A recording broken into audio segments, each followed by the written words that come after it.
Assalomu alaykum. Yaxshimisizlar? Rahmat. O'zimizda qildik. Mana sizlarga yana vitamin olib keldik. Rahmat. Xohlasa.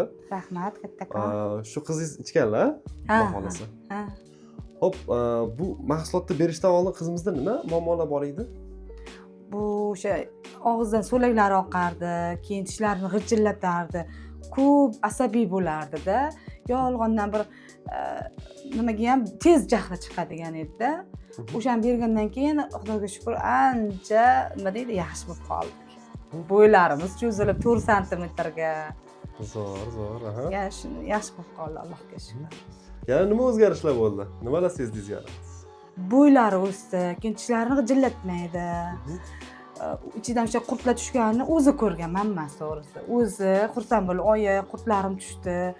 deb yengil bo'ldim dedi. Keyin vес olgan 46 kilo edi, 50 kilo bo'lib qolgan. Ha, zo'r. 4 kiloga vesi ham bor o'sganda.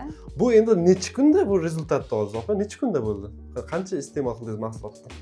Biz o'sha nima deydi? Men o'sha menejerlarimizmi kim beradigan odamlardan o'sha tavsiyasi bo'yicha nima qildik, ichirdim-da, o'sha 1 oy davomida. 1 oyga hali yetmasdan shu Xudoga shukr 20 kunlarda shu rezultat oldik. Oxirigacha ichib tugatdik. Ancha bo'ldi tugatganimizga. Mana zo'r effekt ko'ribdilar qizimiz. Shunaqa muammosi bor bo'lgan ota-onalarga men vitamin mahsulotimizni nima deb tavsiya qilgan bo'larsiz, opa?